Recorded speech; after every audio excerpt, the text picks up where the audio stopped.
Good morning dear students, मैं हूं Ashish Sharma, physics educator. जैसा कि हम लोग पिछली क्लास में प्रिज्म के बारे में स्टडी कर रहे थे, प्रिज्म के थ्रू रिफ्रैक्शन कैसे होता है, प्रिज्म के द्वारा प्रकाश का अपवर्तन कैसे होता है और उस अपवर्तन की सहायता से प्रिज्म सूत्र कैसे ज्ञात किया जाता है, प्रिज्म फार्मूला कैसे डेराइव करते हैं, वो हम पिछले क्लास तक समझ चुके हैं। उसका डेरिवेशन मैंने आपको बता दिया था। तो आज उसी डेरिवेशन पर बेस्ड हम कुछ न्यूमेरिकल क्वेश्चन अटेम्प्ट करते हैं। तो मैंने दो क्वेश्चंस बोर्ड पे लिखे हुए हैं। फर्स्ट क्वेश्चन है, find the deviation caused A prism having refractive angle 4 degree and refractive index 3/2।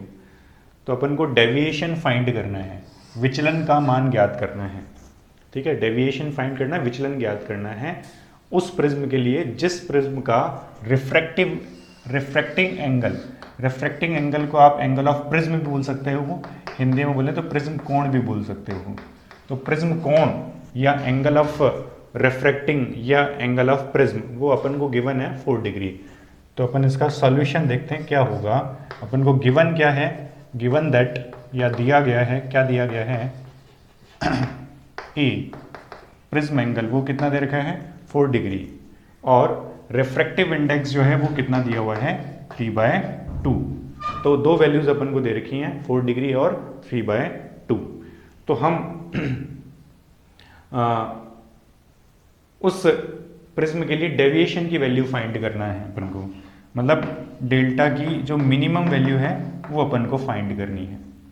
तो फाइंड करने के लिए अपने पास दो फॉर्मूले हैं। एक तो है प्रिज्म फॉर्मूला, जिसका फॉर्मूला क्या लिखा था, sine A plus delta minimum by 2 upon में sine A by 2 is equal to mu. ये फॉर्मूला हमने लिखा था प्रिज्म फॉर्मूला।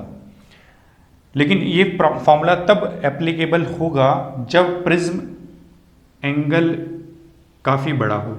काफ़ी बड़ा हो मतलब प्रिज्म जो है वो मोटा हो, और अगर प्रिज्म पतला है, पतला प्रिज्म होगा, थिन प्रिज्म होगा, तो एंगल ऑफ डेविएशन जो है वो किस फॉर्मूले से फाइंड कर सकते हैं, delta minimum is equal to mu minus 1 into A.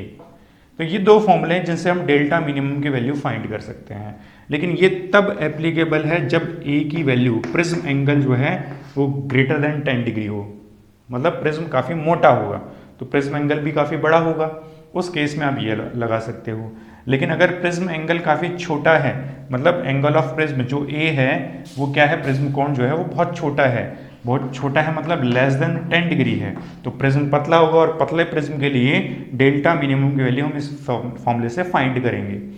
तो अपन को क्वेश्चन में क्या दे रखा है, क्वेश्चन में दे रखा है कि प्रिज्म एंगल कितना है 4 डिग्री। 4 डिग्री मतलब लेस देन 10 डिग्री है, तो लेस देन 10 डिग्री है तो आप इसके लिए आप डेल्टा मिनिमम को फाइंड करने के लिए ये वाला फॉर्मूला अप्लाई करोगे, ये वाला सूत्र आप लगाओगे। तो देखिए इसी को हम अप्लाई करते हैं सॉल्व करने के लिए।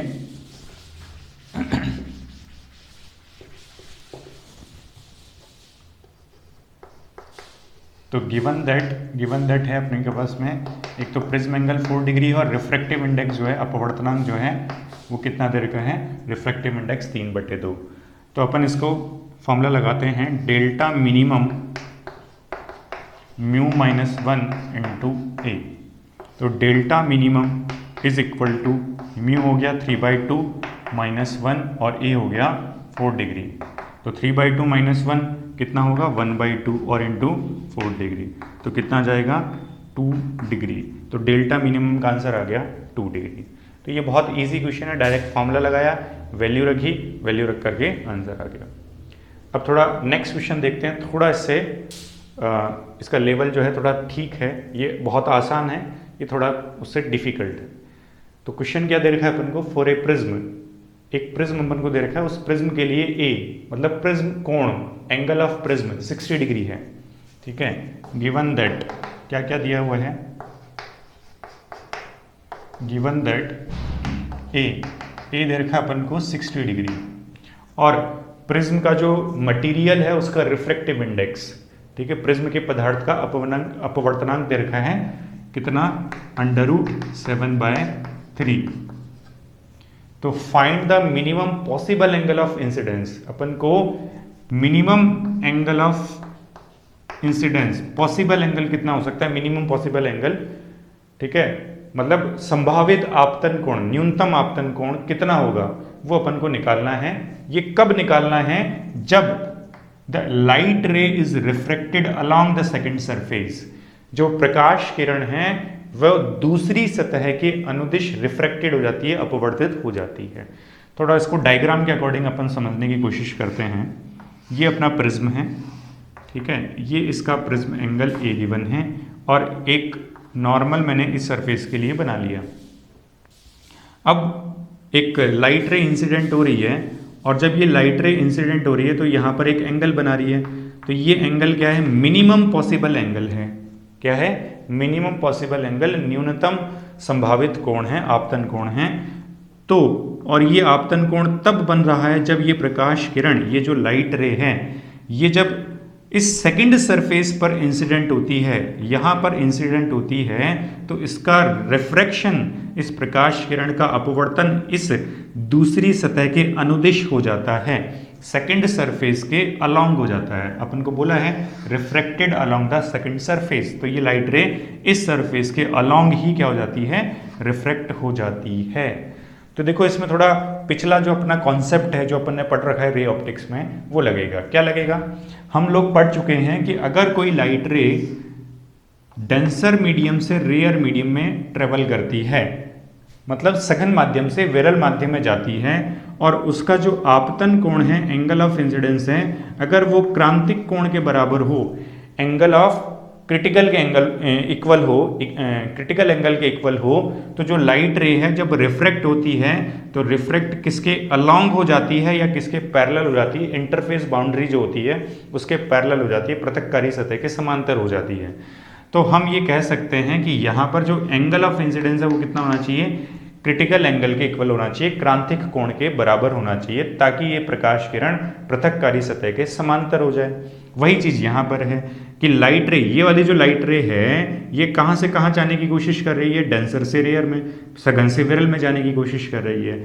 और इसका जो एंगल ऑफ इंसिडेंस है, ये वाला एंगल ऑफ इंसिडेंस, ये किसके बराबर हो जाए, थीटा सी, क्रिटिकल एंगल या क्रांतिक कोण के बराबर हो जाए, तो ये प्रकाश किरण अपवर्तित होते हुए सतह के समांतर चली जाती है, या रिफ्रैक्शन जब होता है तो ये जो लाइट रे है ये इस सेकंड सरफेस के अलोंग रिफ्रैक्ट हो जाती है। दैट मीन्स अपन को ये पता चल गया कि ये वाला जो एंगल है ये कितना होगा, थीटा सी होगा। अब ये क्या है, मैंने नॉर्मल बनाया हुआ है, ये नॉर्मल अपना, तो ये टोटल एंगल होगा 90 डिग्री, ये 90 डिग्री है, तो ये वाला एंगल कितना हो जाएगा, 90 माइनस थीटा सी, 90 माइनस थीटा सी हो गया ये वाला एंगल, 90 माइनस थीटा सी। ये टोटल 90 का था, इतना थीटा सी है, तो रिमेनिंग एंगल, बचा हुआ एंगल कितना हो गया, 90 माइनस थीटा सी। अच्छा, ये एंगल ए है, तो मैं ये वाला एंगल फाइंड कर सकता हूँ। मान लो कि ये वाला एंगल थीटा है, अभी का राइट एंगल ट्राइंगल बन रहा है, मतलब एक ट्राइंगल बन रहा है, इस ट्राइंगल में 3 एंगल का सम 180 डिग्री के इक्वल होगा, ठीक है, मतलब तीनों कोणों का योग 180 डिग्री के बराबर होगा। तो कौन कौन से कोण हो गए, एक थीटा, एक 90 माइनस थीटा सी और एक ए, इन तीनों का जो सम है वो किसके इक्वल होगा, 180 डिग्री के इक्वल होगा। तो अगर मैं यहाँ से थीटा की वैल्यू निकालूं तो थीटा की वैल्यू क्या आ जाएगी, इन सब को इधर भेज देता हूँ, तो 180 degree minus 90 degree plus theta C और माइनस ए, तो थीटा इज इक्वल टू ये हो गया 90 प्लस थीटा सी और माइनस ए, तो ये वाला एंगल अपन को पता चल गया, थीटा आ गया। अच्छा, अगर ये थीटा है तो ये टोटल एंगल कितना होगा, तो ये नॉर्मल है, इस सरफेस के लिए अभिलंब है, तो ये पूरा 90 होगा, ये 90 डिग्री होगा, 90 डिग्री होगा, ये अपन को पता चल गया थीटा है, थीटा की वैल्यू आ गई। तो ये वाला एंगल निकाल सकते हैं, नीचे वाला एंगल, तो ये एंगल अपन कैसे निकालें, ये एंगल निकालने के लिए मैं मान लो इसको आर लिख देता हूँ, तो एंगल आर क्या होगा, एंगल आर होगा 90 माइनस थीटा।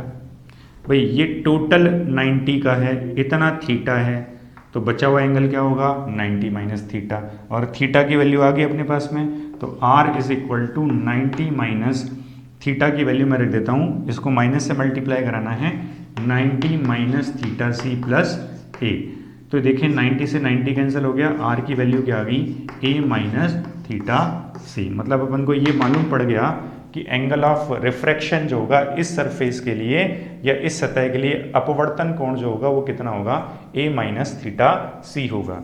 तो इसी का अपन यूज करते हैं, देखिए किस तरह से।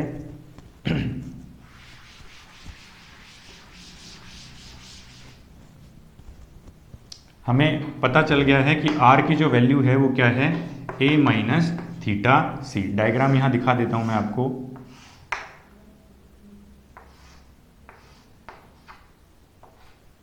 ये है I मिनिमम और ये आ गया R कितना आ गया, a माइनस थीटा सी, और ये लाइट रे ऐसे जा रही है तो ये एंगल थीटा सी, ये प्रिज्म एंगल है। अब मैं क्या करूँ, इस सरफेस के लिए, इस सतह के लिए स्नेल्स लॉ, स्नेल का नियम लगाएं। तो स्नेल का नियम या स्नेल्स लॉ क्या कहता है, sine I minimum divide by sine R, I minimum divide by sine R is equal to light ray first medium से सेकंड मीडियम में जा रही है। तो फर्स्ट मीडियम से जा रही है तो 1 म्यू 2 लिखेंगे या म्यू 2 बाय म्यू 1 लिखेंगे। तो फर्स्ट मीडियम एयर है, उसने दे नहीं रखा, अपन एयर कंसिडर कर लेते हैं क्योंकि इसका रिफ्रैक्टिव इंडेक्स 1 हो जाएगा या अपवर्तनांक 1 हो जाएगा। तो म्यू अपॉन में 1, तो इसको मैं म्यू के इक्वल लिख सकता हूँ। अब ये जो म्यू है ये किसका रिफ्रैक्टिव इंडेक्स हो गया या किसका अपवर्तनांक हो गया, प्रिज्म का। तो प्रिज्म का अपवर्तनांक अपन को √7/3 दे रखा है। तो अपन क्या लिख सकते हैं, साइन I मिनिमम अपॉन में साइन R की वैल्यू क्या आ गई, a minus theta C is equal to mu. तो म्यू की वैल्यू क्या है, √7/3, ये अपन को गिवन है। अब इसको सॉल्व कर लेते हैं इस तरह से, sine I minimum is equal to, इसको उधर ट्रांसफर कर देता हूँ, √7/3 into sine a minus theta C. अब इसको और आगे सॉल्व करें तो sine I minimum is equal to √7/3। अब यहाँ पे साइन a माइनस बी का फॉर्मूला लगा दो। तो sine a cos theta C minus cos a sine theta C, ये फॉर्मूला लगा दिया मैंने, sine a cos b minus cos a sine b। Sine a, तो a अपन को गिवन है 60 डिग्री है, लेकिन theta C angle of critical angle जो अपन को मालूम नहीं है, क्रांतिक कोण मालूम नहीं है। तो अपन ने ये पढ़ रखा है कि क्रांतिक कोण जो होता है या क्रिटिकल एंगल जो होता है उसकी वैल्यू कैसे फाइंड करते हैं। तो साइन थीटा सी, इसका फॉर्मूला हमने पढ़ा था 1/μ होता है। एंगल जब फाइंड करते हैं क्रिटिकल एंगल तो वो किस पे डिपेंड करता है, रिफ्रैक्टिव इंडेक्स पे डिपेंड करता है। तो वो अपन को गिवन है 1/√7/3। तो इसको उल्टा करेंगे तो क्या आएगा, 3/7। तो साइन थीटा सी की वैल्यू अपन को पता चल गई √3/7। तो मैं कॉस थीटा सी फाइंड कर सकता हूँ। तो कॉस थीटा कैसे लिखूंगा, 1 minus sine square theta C. क्या फॉर्मूला लगाया मैंने, cos square theta C plus sine square theta C is equal to 1। तो मैं कॉस थीटा सी फाइंड कर रहा हूँ तो क्या लिखूंगा, √1 माइनस साइन स्क्वायर थीटा सी। तो साइन स्क्वायर थीटा सी, साइन थीटा सी है √3/7। तो आप ये वैल्यू यहाँ पुट कर दीजिए, रख दीजिए।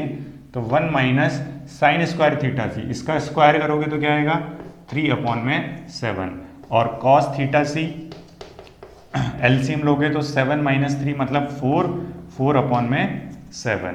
ठीक है, 4/7 को आप क्या लिख सकते हैं, 2/√7 लिख सकते हैं। 4 का √2 हो गया और अपॉन में 7। तो कॉस थीटा सी क्या आ गया, 2/√7। अब मैं उसी फॉर्मूले को वापस से अप्लाई करता हूं। तो साइन I मिनिमम, यहां लिखता हूं उसको मैं, sine I minimum is equal to √7/3। Sine A हो गया 60 डिग्री और cos थीटा सी आ गया 2/√7 माइनस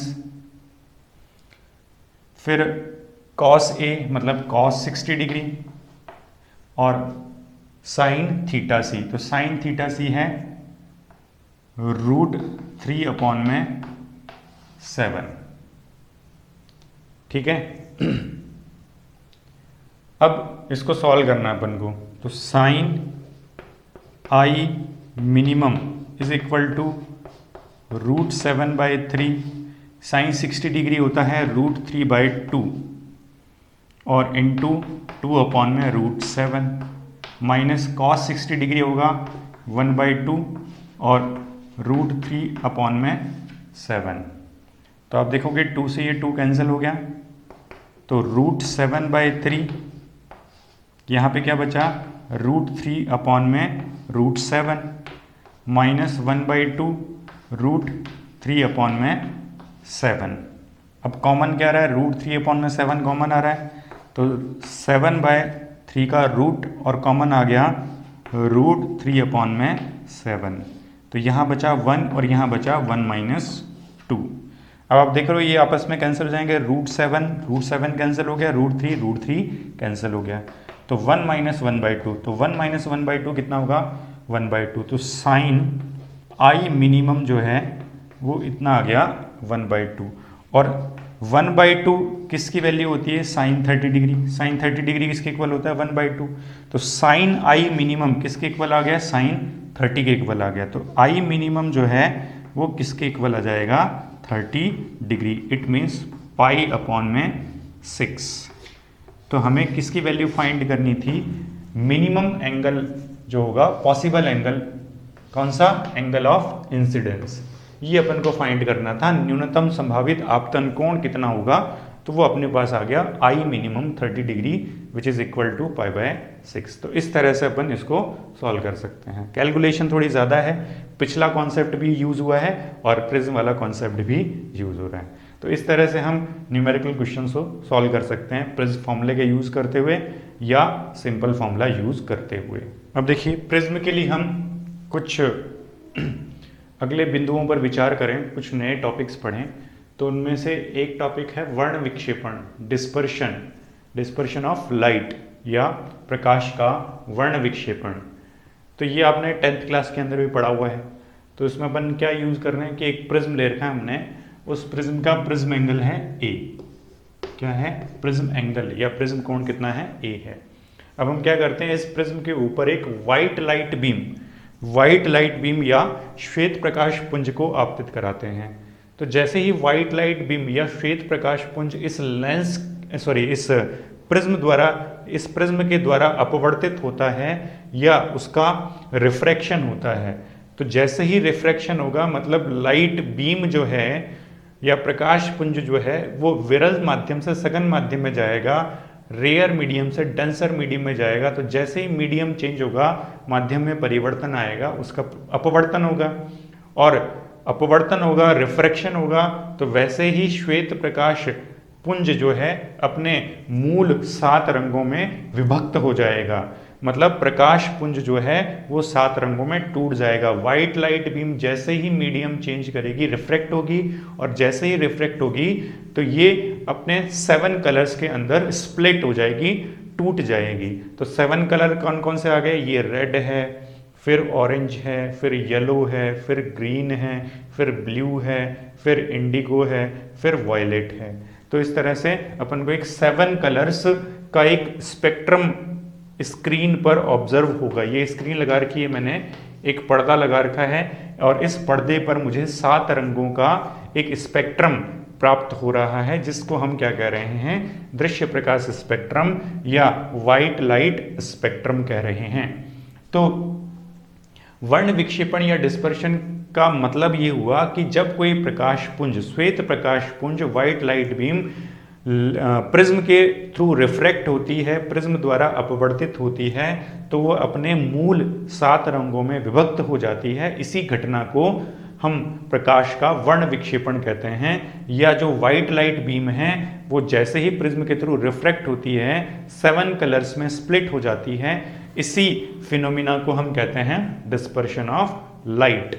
ठीक है, तो ये डिस्पर्शन ऑफ लाइट हो गया। अब अपन जब स्क्रीन को देख रहे हैं तो स्क्रीन पर अपन को 7 कलर्स ऑर्डर में दिखाई पड़ रहे हैं। ऊपर रेड है और सबसे नीचे वॉयलेट है। ऊपर सबसे ऊपर जो है लाल रंग है और नीचे बैंगनी रंग है। तो ये जो हमें स्पेक्ट्रम मिल रहा है 7 कलर्स का, उस स्पेक्ट्रम से रिलेटेड कुछ स्मॉल क्वेश्चंस जो है एग्जाम में पूछे जा सकते हैं। जैसे अगर मैं आपसे ये बोलूं कि यहाँ पर हमें क्या दिख रहा है कि जो रेड कलर है वो सबसे ऊपर आ रहा है और वॉयलेट सबसे नीचे आ रहा है। ठीक है, तो हमें सबसे ऊपर रेड क्यों मिला, सबसे नीचे वॉयलेट क्यों मिला?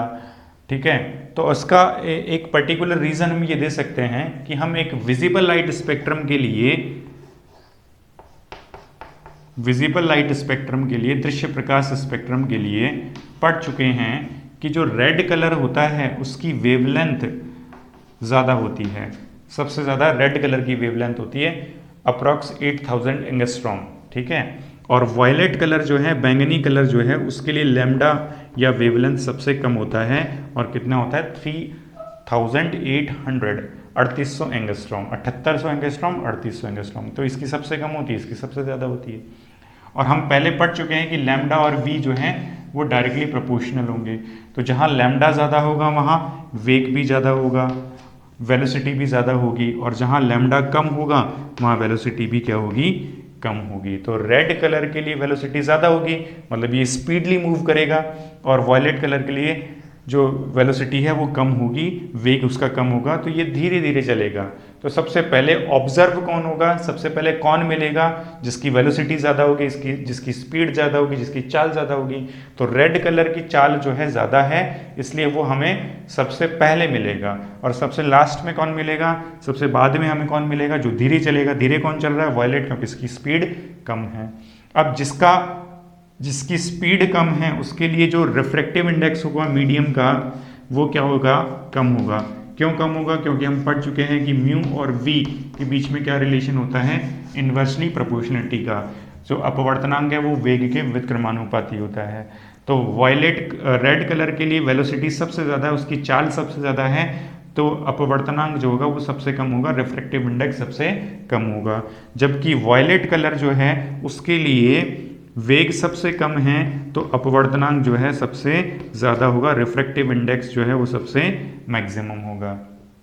ठीक है, तो अब हमें ये पूछ लिया कि अगर हम रेड कलर और वॉयलेट कलर का डेविएशन फाइंड करें, विचलन निकालें कि रेड कलर का कितना विचलन हो रहा है, वॉयलेट कलर का विचलन कितना हो रहा है, तो मैंने उसी चीज़ को यहाँ डायग्राम में दिखाया है। तो आप देख रहे हैं कि ये जो वाइट लाइट बीम है, वाइट लाइट बीम जो है इंसिडेंट हो रही है, और ये अपना प्रिज्म एंगल हो गया।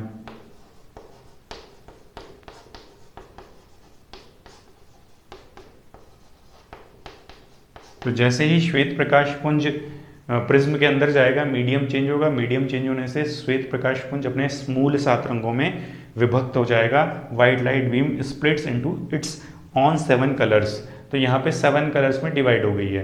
तो अपन ने केवल जो लास्ट वाला कलर है और जो इनिशियल कलर है उसको शो किया, मतलब ये रेड कलर आ गया और ये वायलेट कलर आ गया। ठीक है, दोनों को मैंने कलर्ड चौक से दिखा रखा है। तो ये रेड कलर हो गया अपना, ये नीचे वाला वायलेट हो गया। तो अगर मैं इस रेड कलर वाली लाइट को पीछे की तरफ एक्सटेंड करूं, पीछे की तरफ बढ़ाऊं, ऐसे वायलेट कलर की जो लाइट रे है उसको भी पीछे की तरफ एक्सटेंड करूं, बढ़ाऊं पीछे की तरफ, और वाइट लाइट बीम जो है उसकी जो इंसिडेंट लाइट रे है उसको मैं आगे बढ़ाऊं, तो अपन ये कह सकते हैं कि जो इमर्जेंट लाइट रे होती है और जो इंसिडेंट लाइट रे होती है उनके बीच में जो एंगल बनता है वो एंगल ऑफ डेविएशन बोला जाता है। ठीक है, जो निर्गत प्रकाश किरण होती है, जो आपतित प्रकाश किरण होती है, उनके बीच में जो एंगल बनता है, जो कोण बनता है, उसको विचलन कोण कहा जाता है। तो लाल रंग जो है उसका विचलन मैंने यहाँ से यहाँ दिखा रखा है कि रेड कलर वाली है उसको पीछे बढ़ाया और वाइट वाली को आगे बढ़ाया, तो दोनों के बीच में जो एंगल बनेगा डेल आर बन रहा है। तो डेल आर क्या है, रेड कलर के लिए डेविएशन है, लाल रंग के लिए विचलन है। और वॉयलेट वाली को जब मैंने पीछे बढ़ाया और वाइट वाली को आगे बढ़ाया तो दोनों के बीच में ये एंगल बन रहा है। तो ये एंगल हो गया डेल वी, जो किसको इंडिकेट कर रहा है, deviation of violet with respect to white light beam, मतलब बैंगनी रंग का विचलन कोण किसके सापेक्ष, श्वेत प्रकाश पुंज के सापेक्ष। तो आप जब दोनों डायग्राम को देख रहे हो तो आपको यहाँ पे ये दिखाई पड़ रहा है कि जो डेल वी है उसकी वैल्यू डेल आर से बड़ी है। ठीक है, del V is greater than del R, मतलब angle of deviation for violet is greater than angle of deviation for red. बैंगनी रंग का विचलन कोण लाल रंग के विचलन कोण से ज़्यादा है। तो ये पूछा गया कि ऐसा क्यों हो रहा है, इसका विचलन कोण ज़्यादा है, इसका विचलन कोण कम है, इसका क्या रीज़न दे सकते हैं। तो देखिए, रीज़न देने के लिए अपने पास एंगल ऑफ डेविएशन का फॉर्मूला है। हमने एंगल ऑफ डेविएशन का जो फॉर्मूला पढ़ा वो क्या आया था, स्मॉल प्रिज्म के लिए क्या फॉर्मूला आया था, delta minimum is equal to mu minus 1 into A. अगर ये फॉर्मूला मैं इस प्रिज्म के लिए अप्लाई करूं तो ये फॉर्मूला मैं रेड कलर के लिए और वॉयलेट कलर के लिए दोनों के लिए अप्लाई करता हूं। तो रेड कलर के लिए अगर मैं लिखूंगा तो यहाँ पे मुझे क्या लिखना होगा, refractive index of red colour, क्योंकि सारे कलर्स का जो एंगल ऑफ डेविएशन है वो अलग अलग है। तो रेड कलर के लिए मैं क्या लिखूंगा, refractive index mu R minus 1 into A. और वायलेट कलर जो है उसके लिए एंगल ऑफ डेविएशन क्या लिखूंगा, तो उसको मैं लिखूंगा म्यू माइनस 1 इंटू ए।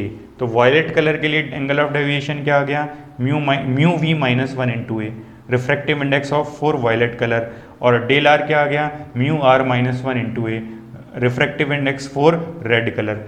अब प्रिज्म एंगल तो दोनों के लिए सेम ही, क्योंकि एक ही प्रिज्म से दोनों डेविएट हो रही हैं, इसका मतलब दोनों के लिए प्रिज्म एंगल क्या होगा, सेम होगा, प्रिज्म कोण सेम होगा, क्योंकि दोनों एक ही प्रिज्म से विचलित हो रही हैं। तो डेल आर का फॉर्मूला ये आ गया ऊपर वाले फॉर्मूले के बेसिस पे, और डेल वी के लिए ये फॉर्मूला आ गया। अब आप इनका कंपैरिजन करोगे तो कंपैरिजन इसका तो और इसका तो होगा नहीं, क्योंकि ये तो दोनों के लिए सेम ही है। कंपैरिजन किसके बेसिस पे करना होगा, किसके आधार पर हम तुलना करेंगे, म्यू आर और म्यू वी के बेसिस पे। और अभी हमने देखा कि mu R is less than mu V सबसे बड़ा है और म्यू आर उससे छोटा है।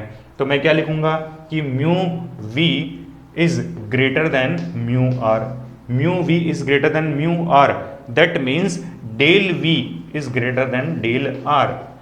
ठीक है, म्यू वी की वैल्यू म्यू आर से ज्यादा है, तो इसका सब्ट्रैक्शन जो 1 के साथ हो रहा है वो ज्यादा मिलेगा और इसका सब्ट्रैक्शन जो 1 के साथ हो रहा है वो कम मिलेगा। ठीक है, तो इसका मतलब डेल आर की वैल्यू अपन को कम मिलेगी और डेल वी की वैल्यू ज्यादा मिलेगी। तो किसका डेविएशन ज्यादा होगा, वॉयलेट का, और रेड का डेविएशन क्या होगा, कम होगा।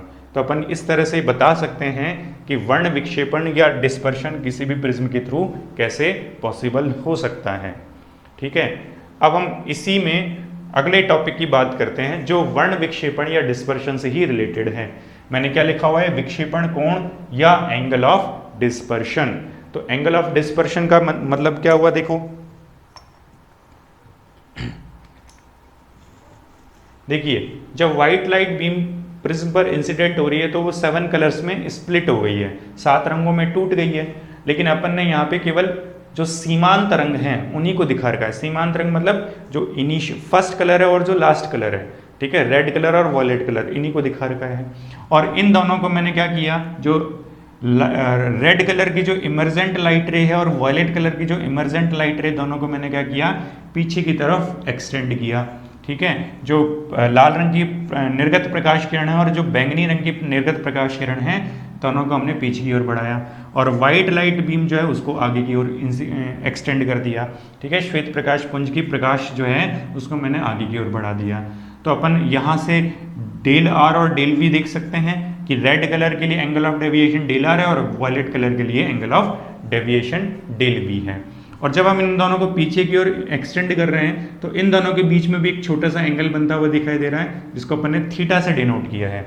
और ये जो थीटा बन रहा है वो रेड और वॉयलेट के बीच में बन रहा है। तो इन दोनों के बीच में जो एंगल बन रहा है थीटा, इसी थीटा को हम क्या कहते हैं, विक्षेपण कोण या एंगल ऑफ डिस्पर्शन।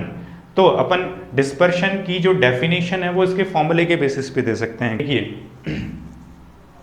मैंने क्या बोला कि हमें ये थीटा फाइंड करना है। ये थीटा फाइंड करने के लिए आप क्या करोगे, डेल वी में से डेल आर को सब्ट्रैक्ट कर दोगे, डेल वी में से डेल आर घटा दोगे तो ये बीच वाला एंगल आपको मिल जाएगा। तो आप थीटा की वैल्यू क्या लिख सकते हैं, del V minus del R. Del V में से डेल आर को सब्ट्रैक्ट किया, घटा दिया तो थीटा मिल गया, और थीटा ही क्या है, एंगल ऑफ डिस्पर्शन है, विक्षेपण कोण है। तो आप डेफिनेशन क्या लिख सकते हो, क्या परिभाषा लिख सकते हो, जो प्रिज्म द्वारा वर्ण विक्षेपण होता है उस विक्षेपण के उपरांत सीमांत तरंगों के विचलन कोणों के अंतर कोण को, सीमांत तरंगों के विचलन कोणों के अंतर कोण को अपन क्या लिख सकते हैं, विक्षेपण कोण कह सकते हैं। सीमांत तरंगों के विचलन कोणों के अंतर कोण को विक्षेपण कोण कहा जाता है। इंग्लिश में बोल सकते हैं the difference between the angle of deviation of violet and red is called angle of dispersion. तो ये थीटा की डेफिनेशन दी जा सकती है। अब इस थीटा की वैल्यू फाइंड करने के लिए अपन डेल वी और डेल आर की वैल्यू रख सकते हैं। तो अभी मैंने बताया डेल आर की वैल्यू कैसे लिखें और डेल वी की वैल्यू कैसे लिखें। तो ये दोनों वैल्यूज मैं यहाँ पुट कर देता हूँ। तो थीटा की वैल्यू क्या आ जाएगी, theta is equal to mu V minus 1 into A, फिर माइनस, फिर डेल आर की वैल्यू रख देता हूँ म्यू आर माइनस 1 इंटू ए। अब इन दोनों में से कॉमन क्या आ गया, ए कॉमन आ गया। ए कॉमन आ गया तो यहाँ पे क्या बचेगा, म्यू वी माइनस 1, ठीक है, और यहाँ पे माइनस का अंदर मल्टीप्लाई करा दो म्यू आर और माइनस माइनस प्लस 1, ए कॉमन आ गया। तो आप देखेंगे कि माइनस 1 और प्लस 1 क्या है, आपस में कैंसिल हो जाएंगे। तो theta is equal to A into mu V minus mu R, या इसको थोड़ा रीअरेंज करके लिख दें तो mu V minus mu R into A. तो ये वैल्यू किसकी आ गई, थीटा की वैल्यू आ गई। इस थीटा को अपन कह सकते हैं एंगल ऑफ डिस्पर्शन। तो एंगल ऑफ डिस्पर्शन किस पे डिपेंड कर रहा है, तो अपन ये कह सकते हैं angle of dispersion refractive index पे डिपेंड कर रहा है, और angle of dispersion angle of prism पे डिपेंड कर रहा है। जो विक्षेपण कोण है वो माध्यम के अपवर्तनांक पर निर्भर कर रहा है और प्रिज्म कोण पर निर्भर कर रहा है। तो इनको आप चेंज करोगे या प्रिज्म कोण को चेंज करोगे तो थीटा को चेंज किया जा सकता है। और थीटा जो आएगा वो रेडियन में आएगा या डिग्री में आएगा, यूनिट के बेसिस पे। तो ये चीज़ ध्यान रखनी है अपन को। तो इस तरह से अपन विक्षेपण कोण ज्ञात कर सकते हैं। अब इसी विक्षेपण कोण के आधार पर, इसी विक्षेपण कोण के आधार पर हम एक फॉर्मूला और बना सकते हैं, एक टॉपिक और एक्सप्लेन कर सकते हैं। देखिए क्या, मैं इस थीटा की वैल्यू को यहाँ लिख देता हूँ, जो एंगल ऑफ डिस्पर्शन आया mu V minus mu R into A. इसी थीटा को हम आगे यूज करेंगे अगले टॉपिक के लिए। इसको हटा देता हूँ मैं। देखिए अगला जो टॉपिक है अपना वो है विक्षेपण क्षमता। विक्षेपण क्षमता, या हिंदी में बोलें, सॉरी इंग्लिश में बोलें डिस्पर्सिव पावर। Dispersive power. देखिए विक्षेपण क्षमता क्या होती है, जैसे हमने लेंस के लिए लेंस क्षमता पढ़ी थी कि लेंस क्या कर सकता है कि जो प्रकाश किरणें आ रही हैं उनको अभिसारित या अपसारित कर सकता है, उनको केंद्रित कर सकता है या फैला सकता है। तो वो लेंस की क्षमता है, ठीक है। लेंस क्या करेगा, लाइट रेज को डाइवर्ज करेगा या कन्वर्ज करेगा। तो डाइवर्जिंग और कन्वर्जिंग की जो पावर है वो पावर ऑफ लेंस कही जाती है। वैसे ही हम विक्षेपण क्षमता की बात करें तो प्रिज्म के लिए विक्षेपण क्षमता क्या होगी कि जब कोई व्हाइट लाइट किसी प्रिज्म पर इंसिडेंट कराई जाएगी तो उस व्हाइट लाइट का डिस्पर्शन होगा with the help of prism. तो वो प्रिज्म जो है उसको कितने डिग्री तक या कितने ऑर्डर तक उसको डिस्पर्श कर सकता है या विक्षेपण कर सकता है। तो कोई प्रिज्म ज़्यादा क्वालिटी का होगा, अच्छा क्वालिटी का होगा तो वो ज़्यादा डिस्पर्शन करेगा, लाइट रे को ज़्यादा फैलाएगा। और अगर उसकी क्वालिटी कम होगी तो वो कम लाइट रेज को क्या कर पाएगा, डिस्पर्श कर पाएगा। इसलिए अपन को डिस्पर्सिव पावर को एक्सप्लेन करने के लिए क्या लिखना होगा, डिस्पर्सिव पावर जो है या विक्षेपण क्षमता है उसका फॉर्मूला लिखते हैं अपन। क्या फॉर्मूला लिखते हैं, विक्षेपण क्षमता बराबर होता है विचलन कोण बटे माध्य विचलन।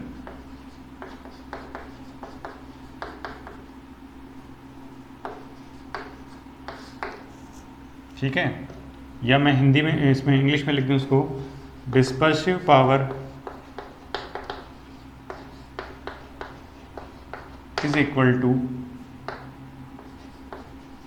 Angle of dispersion divide by mean deviation.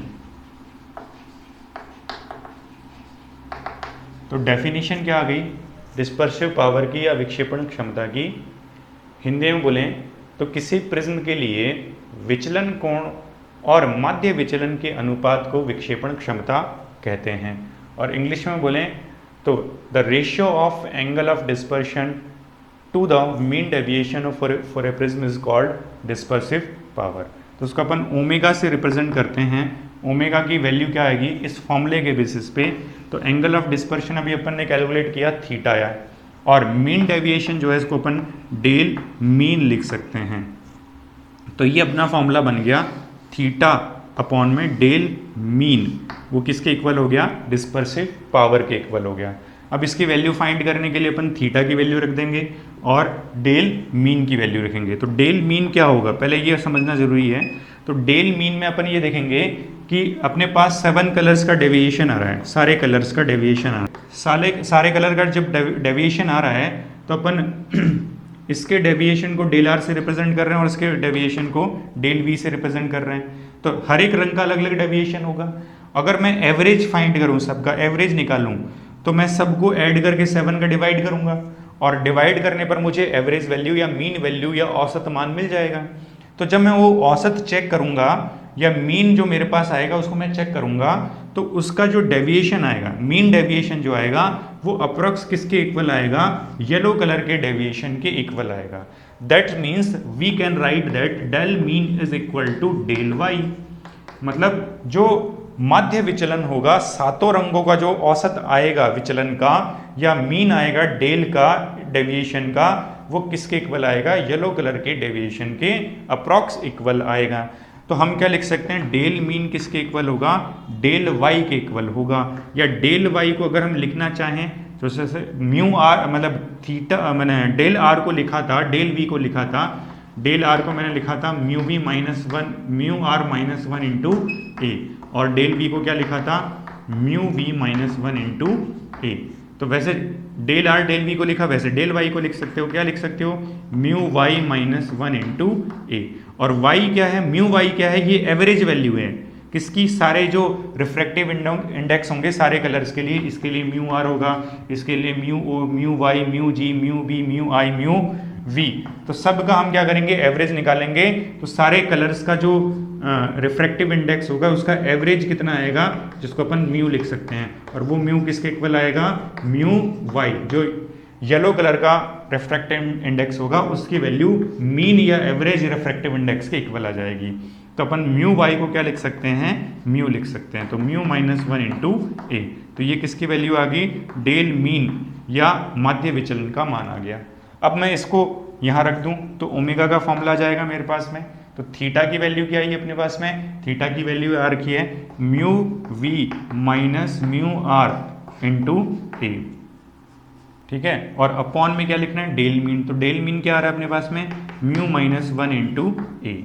तो ए से ए क्या हो गया? कैंसिल हो गया। तो मैं ओमेगा को क्या लिख सकता हूँ? ओमेगा इज इक्वल टू लिख सकता हूँ mu V minus mu R upon में म्यू माइनस वन। ये अपने पास ओमेगा का फॉर्मूला आ गया। यहाँ एक बार मिटा करके उसको लिखता हूँ मैं यहाँ पे। ओमेगा इज इक्वल टू आ गया mu V minus mu R upon में म्यू माइनस वन, और ए से ए कैंसिल हो गया। तो ये ओमेगा का फॉर्मूला आ गया।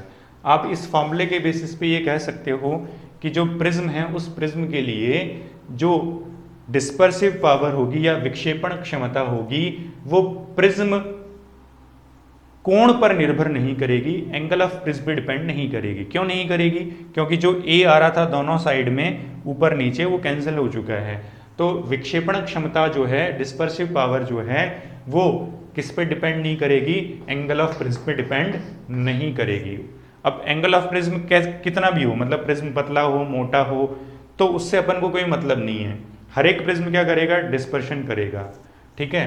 लेकिन वो डिस्पर्शन जो होगा उसकी जो पावर है, डिस्पर्शन पावर, वो किस पे डिपेंड करेगी, तो वो डिपेंड करेगी जो मटेरियल अपन ने ले रखा है प्रिज्म का, उस मटेरियल के रिफ्रैक्टिव इंडेक्स पे डिपेंड करेगी। किस पे डिपेंड करेगी, जो प्रिज्म का पदार्थ है उस पदार्थ के अपवर्तनांक पर निर्भर करेगी, ठीक है। तो इन दोनों के बीच में जितना ज़्यादा डिफरेंस आएगा और ये नीचे वाली वैल्यू जितनी कम आएगी उतना ही ओमेगा क्या होगा, ज़्यादा होगा। तो वो डिपेंड करेगा कि अपन ने प्रिज्म किस मटेरियल का लिया हुआ है। फॉर एग्जांपल मैं आपको एक एग्जांपल दूं, जैसे मेरे पास एक प्रिज्म है, ये फ्लिंट ग्लास का बना हुआ है, और एक दूसरा प्रिज्म है, तो ये किसका बना हुआ है, क्राउन ग्लास का बना हुआ है। अब दोनों का मटेरियल क्या है, अलग अलग है। तो इस मटेरियल के लिए जो रिफ्रैक्टिव इंडेक्स होगा वो अलग होगा फ्लिंट ग्लास के लिए, और क्राउन ग्लास के लिए जो रिफ्रैक्टिव इंडेक्स है वो अलग होगा। तो इसका रिफ्रैक्टिव इंडेक्स थोड़ा कम होगा, इसका थोड़ा ज़्यादा होगा। तो इसके बेसिस पे दोनों का मटेरियल अलग अलग है। प्रिज्म एंगल दोनों का सेम है, तो प्रिज्म एंगल से अपन को कोई मतलब नहीं है, लेकिन दोनों का मटेरियल अलग अलग है। तो मटेरियल अलग अलग होने का मतलब दोनों के लिए रिफ्रैक्टिव इंडेक्स भी अलग अलग आएगा, और रिफ्रैक्टिव इंडेक्स अलग अलग आएगा तो जो डिस्पर्सिव पावर है वो भी अपन को अलग अलग मिलेगी। तो आप मेरी बात को समझ गए होंगे। मैं क्या कहना चाह रहा हूँ कि विक्षेपण क्षमता जो है वो किस पर निर्भर करती है, जो प्रिज्म का पदार्थ है उस पदार्थ पर निर्भर करती है, या पदार्थ के अपवर्तनांक पर निर्भर करती है। तो dispersive power depends on the material of the prism या refractive index of the material of the prism. तो ये ओमेगा अपन इस तरह से डिफाइन कर सकते हैं। कई बार अपन को न्यूमेरिकल क्वेश्चन जब मिलता है तो न्यूमेरिकल क्वेश्चन में अपन सॉल्व करने बैठते हैं क्वेश्चन को, तो अपन को म्यू वी और म्यू आर दे देगा क्वेश्चन के अंदर। अपन को क्वेश्चन में क्या दे रखा है, म्यू वी की वैल्यू दे रखी है और म्यू आर की वैल्यू दे रखी है, और उसने पूछ लिया उस प्रिज्म के लिए जिसके लिए म्यू वी की वैल्यू इतनी है और म्यू आर की वैल्यू इतनी है, तो आप ओमेगा को फाइंड करो, ठीक है।